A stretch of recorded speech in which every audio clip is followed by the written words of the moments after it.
बिस्मिल्लाहिर्रहमानिर्रहीम, अस्सलाम वालेकुम। आप सबका खैर मकदम है। आप देख रहे हैं प्रोग्राम ग्राउंड रिपोर्ट में। हूँ आपका मेज़बान मीर हिलाल हाजुरी। ग्राउंड रिपोर्ट में सबसे पहले बात करते हैं सफापुरा गांदरबल के उस दरबार की जिसमें एक शख्स को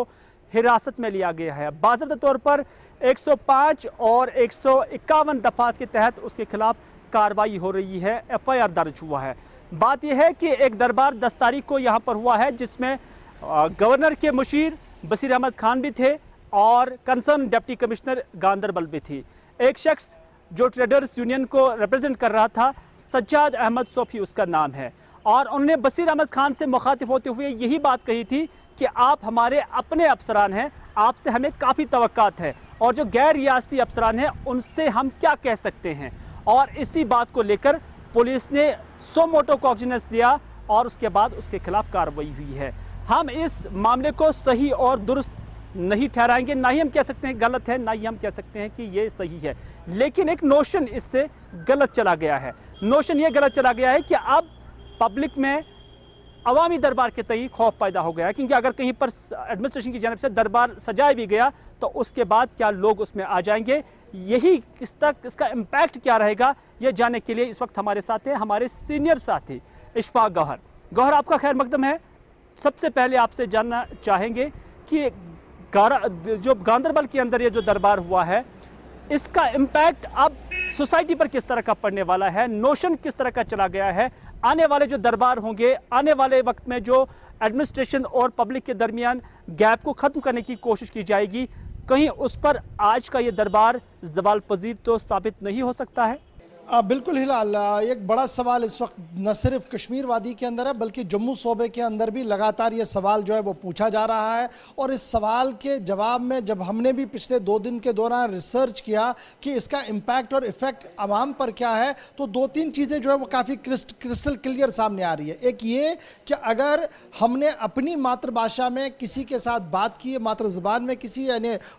मदर लैंग्वेज में किसी से बात की और वो दूसरे अफसर को बारे-गिरा साबित हुई तो ये वो वाली जान बन सकती है। यानी अब वो मामला नहीं है जो मामला माजी में देखा गया था, और लगातार ये मिसालें जो हैं वो दी गई और हमें याद दिलाया गया कि जब इंतहाई कशीदा हालात थे और पुलिस ने श्रीनगर के अंदर अवाम के साथ राबता मुहिम शुरू की और श्रीनगर के auditorium SP higher secondary auditorium के अंदर जो है एक फंक्शन का एहतमाम किया गया, और उस फंक्शन के अंदर उस वक्त के IGP Kashmir, additional director general police, intelligence के अफसर और कुछ सिविल सोसाइटी के लोग थे और सिविलियन आबादी यानी सिविल यूथ वहां पर आया था, और उन्होंने काफ़ी तीखे सवाल उस वक्त पूछे। और उस वक्त के IGP श्री मुरारी शाही SM शाही जो थे, उन्होंने कुछ सवालों का जवाब दिया, हंसते हंसते कुछ चीज़ों को समझाने की कोशिश की और उस नोशन को समझने की कोशिश की जो उन नौजवानों के अंदर थी। उसका इफेक्ट क्या था कि उसके बाद शहरी श्रीनगर के अंदर जो बढ़ती हुई वारदातें थी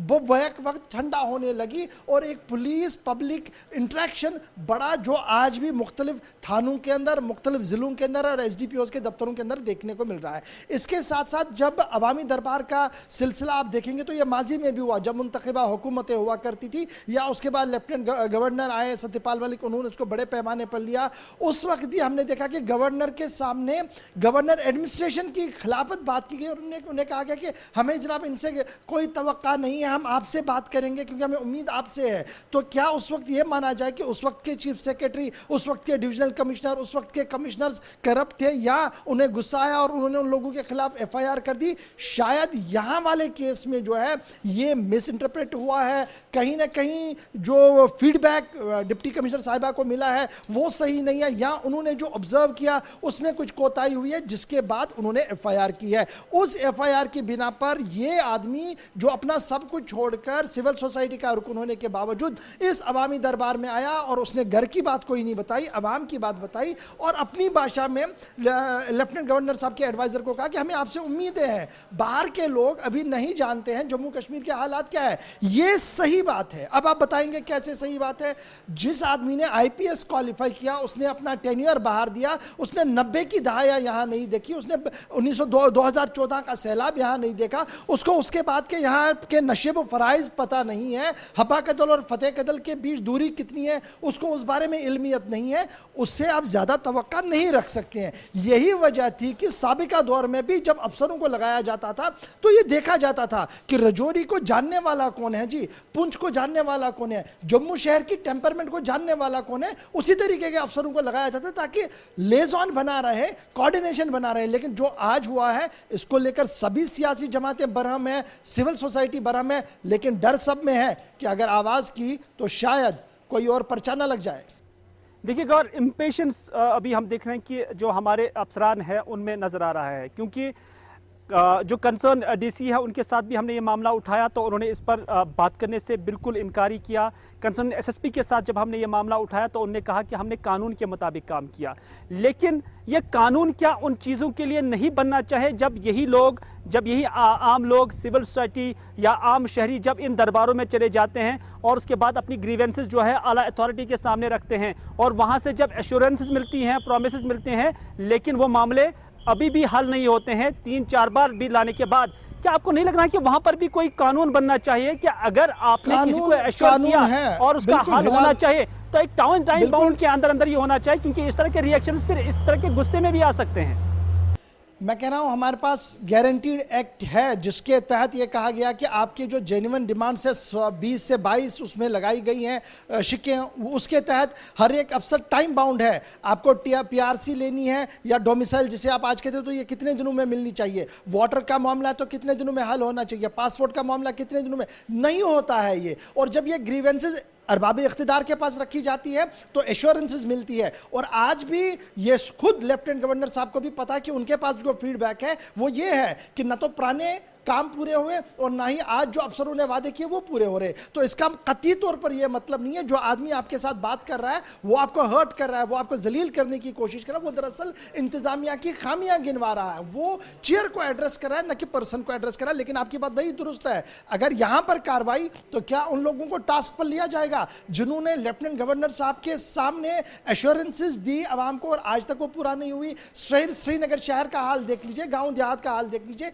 जहां पर उस वक्त के हुकूमत में बैठे लोग और आज जो हुकूमत में बैठे लोग हैं एश्योरेंसेस दी गई हैं, कुछ नहीं हो रहा है। क्या उनके खिलाफ भी कार्रवाई होगी? बड़ा सवाल है। लेकिन याद रखिएगा कि आर्मी के खिलाफ जितना गुस्सा यहां कश्मीर घाटी के अंदर था वो सबके सामने है, लेकिन आर्मी ने एक बड़ी मिसाल पिछले दिनों कायम कर दी श्रीनगर के अंदर और मजाफात के अंदर, जब उन्होंने अवामी इंटरेक्शन किया। उस इंटरेक्शन के अंदर जो सोशल मीडिया पर वायरल हुआ और खुद आर्मी के ट्विटर हैंडलर पर आज भी मौजूद होगा, वो कितने तीखे सवाल आर्मी से पूछे गए, लेकिन आर्मी के जनरल्स ने खड़े होकर जवाब दिया, उन्हें गले लगाया, उसके बाद बैठे, कप ऑफ टी हुआ और जो उनकी ग्रीवेंसेस थी अगर वो 100% एड्रेस नहीं हुई, लेकिन उनके बिहेवियर ने यह साबित कर दिया कि आर्मी के खिलाफ जो नोशन है वो गलत है। लेकिन आज जो हमने मैसेज दिया, एडमिनिस्ट्रेशन ने जो आज मैसेज दिया है, इसके बाद अवामी दरबार में कौन जाएगा और वो क्या मुंह खोल पाएगा, एक बड़ा सवाल आज पैदा हो रहा है। बिल्कुल बिल्कुल गौर, बहुत बहुत शुक्रिया पूरी एनालिसिस देने के लिए। कहीं ना कहीं हम यही कह सकते हैं कि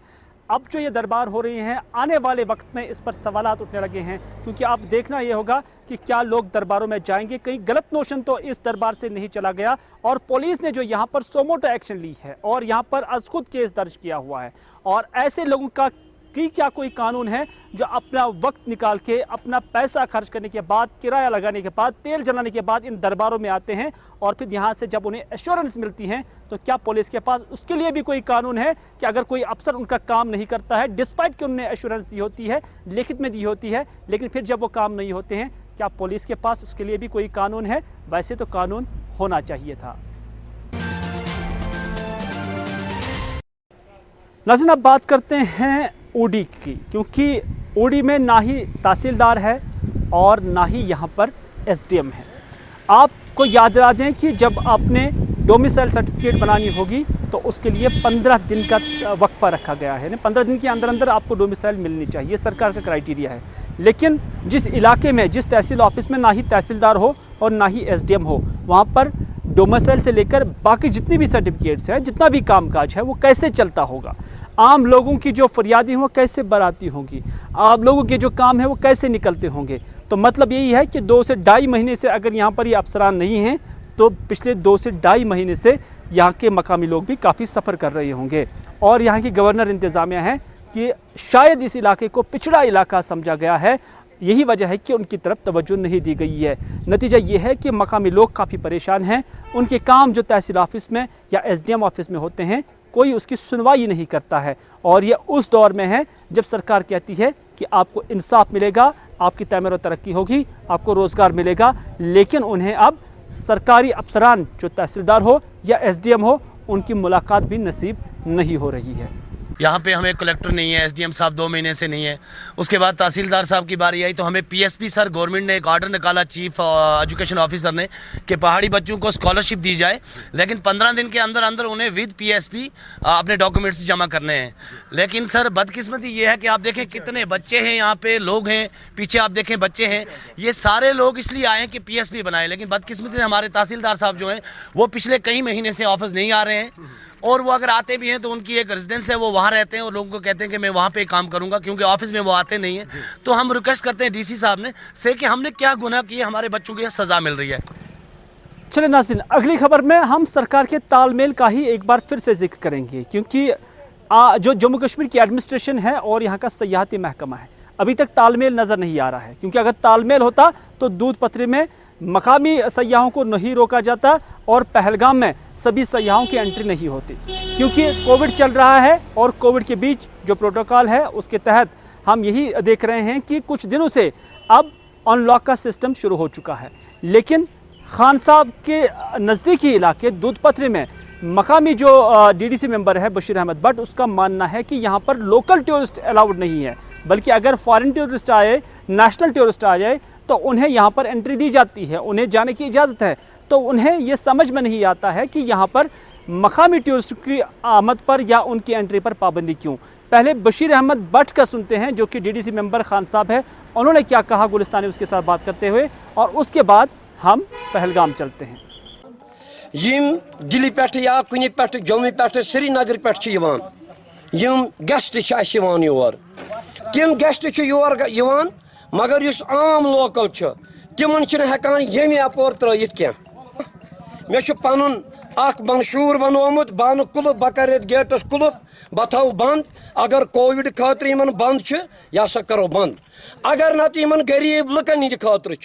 यम बिचार हुतन चोट कनान यम चाय समवार कनान यम मकाई वोट कनान यमन योकुन दिवान वुचन क्या यह बर्दाश्त नबर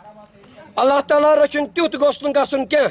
तुत गोस गसन क्या मे गस लुक न सड़कन पे युथ अंदर यह दूध पथर बंद कर। चलिए, ये था दूध पथरी का हाल, और यहाँ पर आपने देखा और सुना भी कि यहाँ लोकल टूरिस्ट अलाउ नहीं है। हमने पहले ही कहा कि तालमेल की कमी है। यहाँ पर जो कानून है, जो कायदे हैं, वो अब पहलगाम में नहीं हैं, क्योंकि पहलगाम में जो मकामी तहसीलदार हैं उनके साथ जब बात होती है तो उनका मानना है कि अनलॉक के दिनों में हर कोई टूरिस्ट यहाँ पर अलाउ है, चाहे वो लोकल हो, चाहे वो नेशनल हो, चाहे वो फॉरेन हो। लेकिन शर्त यह है कि वैक्सीनेशन होनी चाहिए, और जो प्रोटोकॉल इसके लिए सेट किया गया है, जो SOPs है, मास्क लगा कर चलना है, साफ़ सफाई का ख्याल रखना है, सैनिटाइज़र जो है साथ रखना है, ये चीज़ें अगर किसी में हैं तो वो इन स्पॉट्स पर जा सकता है। यानी यहाँ छूट है और दूध पथरी में छूट नहीं है।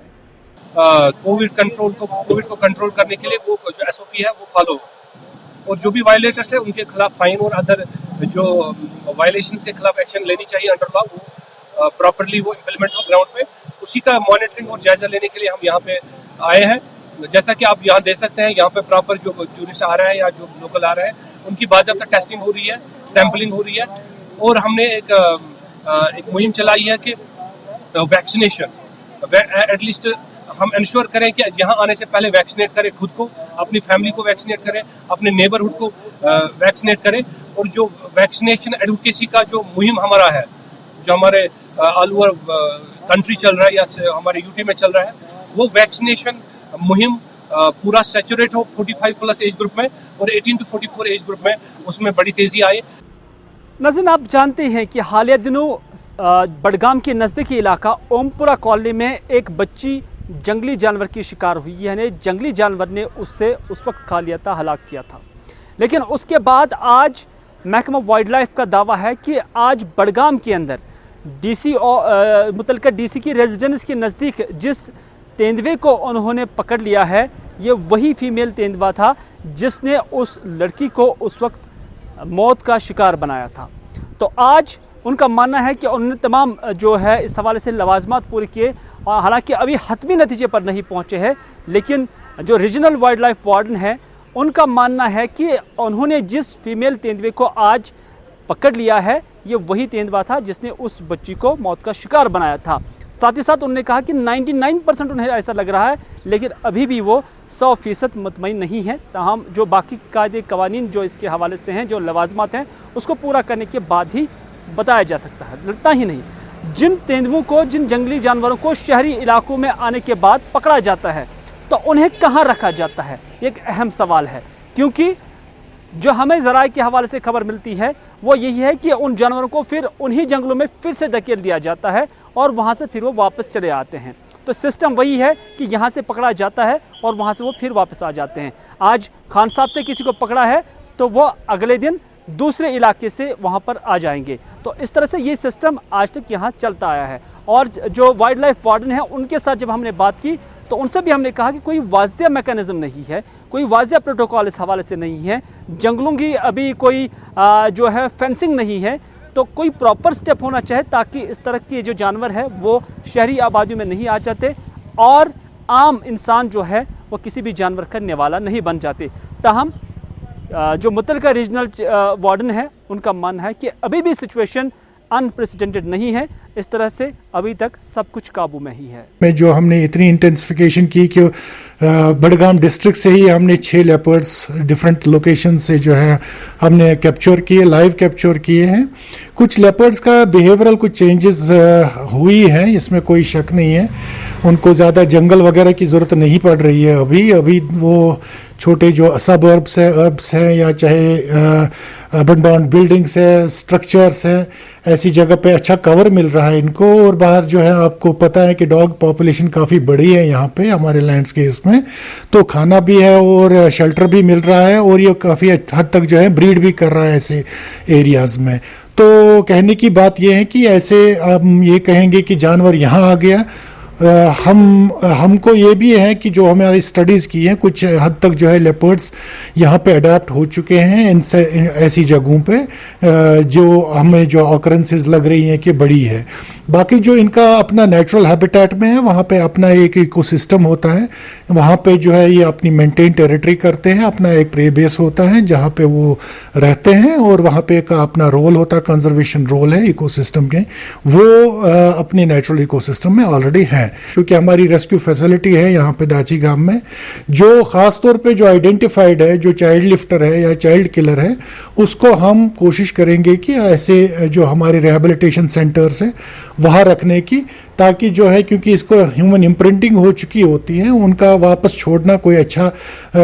इतना अच्छी चीज़ नहीं है, क्योंकि जब तक हम इसको पूरी तरह से जो है इसको सेफ नहीं डिक्लेयर करें तो। लेकिन जो जैसे आपने खुनमु की बात की या वो इनकी बात है, वहाँ पे तो बिल्कुल एक कॉरिडोर से आए हुए जानवर हैं, उनको अगर हम जंगल में वापस छोड़ेंगे तो उनका वापस आना काफ़ी हद तक जो है चांसेस कम होते हैं।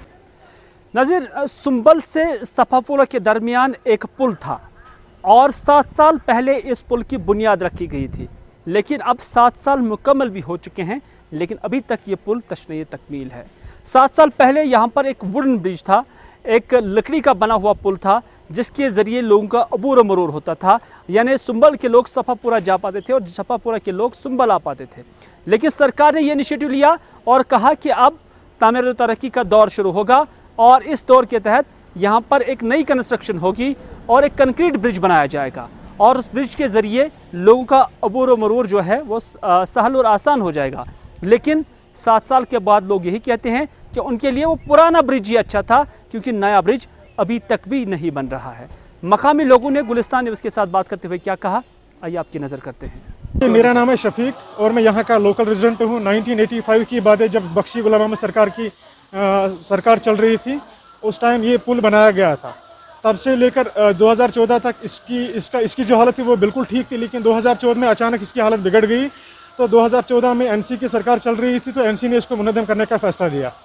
तब से लेकर आप देख रहे हो कि अब्दुल मजीद वानी जो कि एनसी का एक लीडर था और जनाब मोहम्मद अकबर लोन एनसी का एक लीडर था, उन्होंने इसकी संगी बुनियाद डाली गई थी। अब वो सरकार तो चली गई, उसके बाद कई सरकारें बदल गई, उन्होंने इसकी तरफ कोई ध्यान नहीं दिया। हमने कई बार आवाज़ उठाई, हमने कई बार मुतल्लिका हुकाम को इसके बारे में रुजू किया, लेकिन वो मनमानी कर रहे हैं। वो कह रहे हैं कि इसमें कॉन्ट्रैक्टर की लापरवाही है। अब हम जाए तो जाए किसके पास? चलिए, सुंबल और सफापुरा के लोगों के लिए 7 साल से ब्रिज नहीं है, लेकिन चक जमाल मीर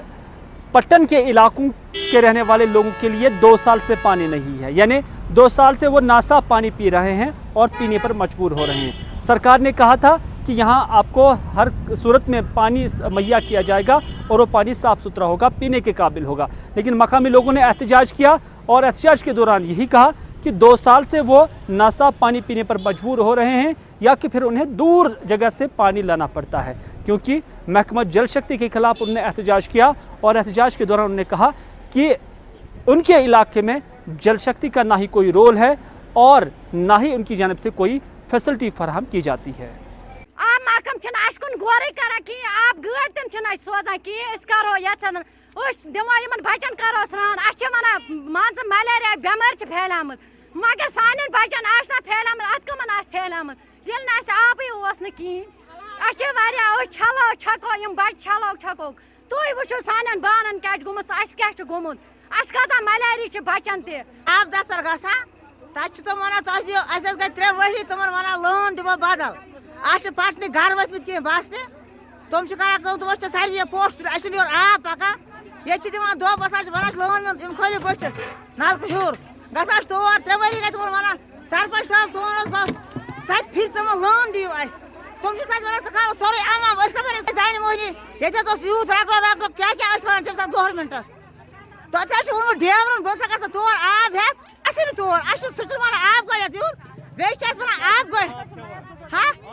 डबों मज खाला आब मोकुर ट्यूबवेल आब रटा।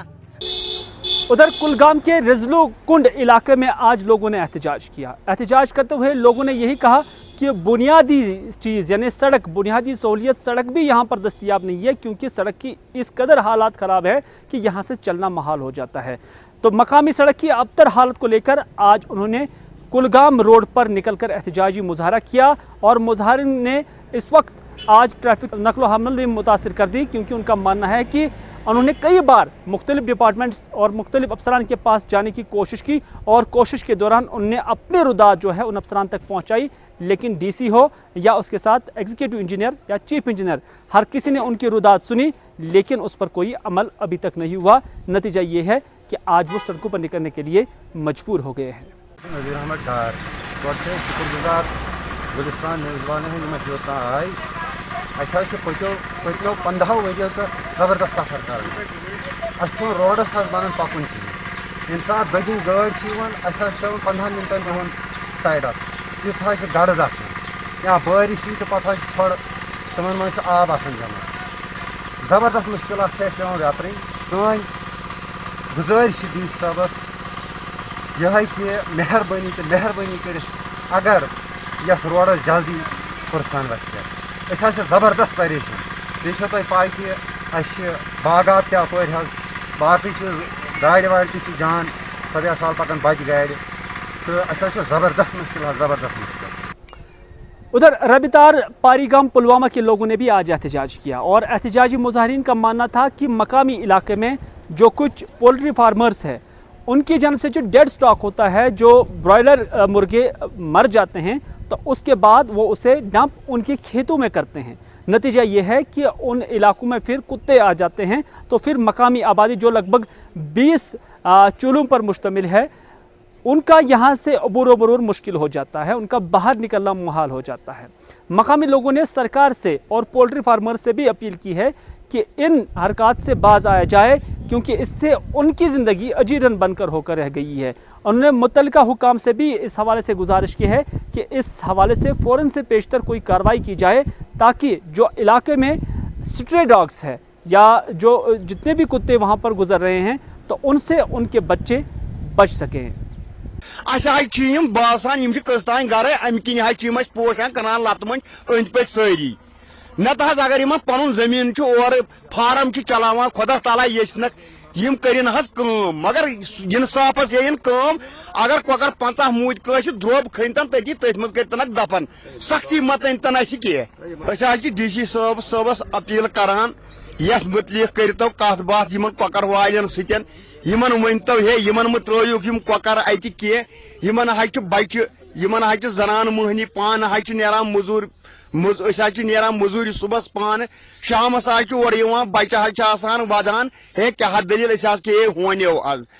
बचे अंद पट अड़ गसान डिलर गसान क्या तान वन मानान गरे नेरुन नेबर घरन मज आंगन मज 10-10-15 हून आसान। तो नाज़रीन, ये था आज का ग्राउंड रिपोर्ट। इसी के साथ दीजिए अपने मेज़बान मीर हिलाल हांजुरी को आज का ये प्रोग्राम यहीं पर इख्तिताम करने की इजाज़त, इस वादे के साथ कि अगर ज़िंदगी रही तो आपसे फिर होगी मुलाकात। तब तक के लिए खुदा हाफिज़, फ़ी अमानिल्लाह।